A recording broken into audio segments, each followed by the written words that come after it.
इंसान अपने जीवन में हर सुख पाने की इच्छा रखता है और हर सुख में इंसान अंतिम पायदान तक पहुंचना चाहता है। कभी कभी अंतिम पायदान तक सुख पाने की लालसा काफी नुकसानदायक साबित होती है। ऐसे ही उत्तर प्रदेश के प्रयागराज में शारीरिक सुख की लालसा ने एक युवक को अस्पताल तक पहुंचा दिया। इंद्रिय वर्धक दवा वियाग्रा का नाम तो आपने सुना ही होगा। पुरुषों की यौन क्षमता से संबंधित इस दवा की अत्याधुनिक डोज ने यहाँ एक 28 वर्षीय युवक की जिंदगी विवाह के चंद दिनों बाद ही नारकीय बना दी। राहत की बात यह थी कि डॉक्टरों ने इस केस को चुनौती के रूप में लिया और दुर्लभ पेनाइल प्रोस्थेसिस ऑपरेशन कर उसे नई जिंदगी दे दी। जल्द ही युवक फिर से सामान्य ढंग से जीवन जीने लगेगा। पत्नी से शारीरिक संबंध बनाने में कोई दिक्कत नहीं आएगी। प्रयागराज मंडल के सबसे बड़े सरकारी चिकित्सालय मोतीलाल नेहरू मेडिकल कॉलेज के स्वरूप रानी नेहरू अस्पताल में यूरोलॉजी विभाग के डॉक्टरों की टीम ने करीब 2.5 घंटे तक ऑपरेशन कर ऐसा कारनामा कर दिखाया जो चिकित्सा जगत में दुर्लभ माना जाता है। वहीं पूरे मामले में हमारे संवाददाता ने युवा आयुर्वेद क्लिनिक के कंसल्टेंट डॉक्टर दिलीप कुमार चौधरी से बात की। उनसे जाना कि इंद्रिय वर्धक दवाओं के क्या साइड इफेक्ट हैं, इसे लेना चाहिए या नहीं, और क्या होता है पेनाइल प्रोस्थेसिस ऑपरेशन। क्या है दुर्लभ पेनाइल प्रोस्थेसिस ऑपरेशन? कोई भी मेडिसिन सबकी बॉडी स्पेसिफाई होती है। अब इन्होंने 200 mg के आसपास खाया होगा। अब क्या है कि वो जाते ही एक तो हार्मोन्स, साथ साथ में सारे ब्लड सर्कुलेशन उसने पीनल एरिया पे कर दिए।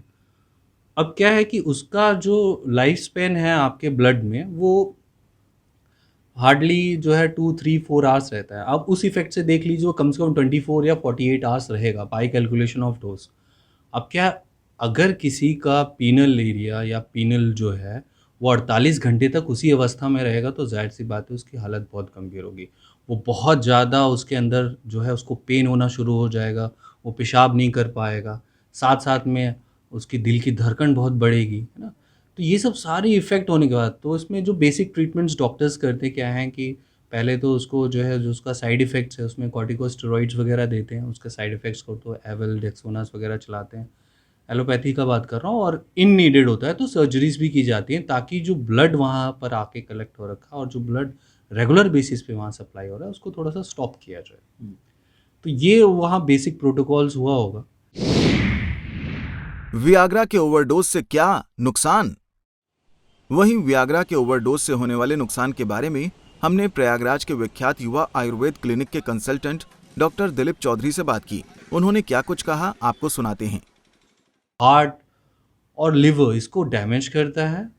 अगर आपको बहुत नेसेसरी लगे तो आप आयुर्वेद की तरफ स्विच आउट करिए। आयुर्वेद में बहुत ऐसे अच्छे अच्छे मेडिसिन अवेलेबल हैं जो हर्बल बेस्ड हैं, ना आपको कोई इफ़ेक्ट करेगा, आपकी बॉडी स्ट्रेंथ भी रहेगी। और मोर ओवर जो ये प्रॉन से और आप ये सब चीज़ों से जो इफ़ेक्ट कर रहे हैं इससे आप बच सकेंगे। आप उन सब चीज़ों से आपको बहुत इशू है, आप डॉक्टर से कंसल्ट करिए, आप उनसे बात करिए और फिर लीजिए। अपने मन से मत लीजिए, किसी मेडिकल स्टोर वाले की सलाह से मत लीजिए।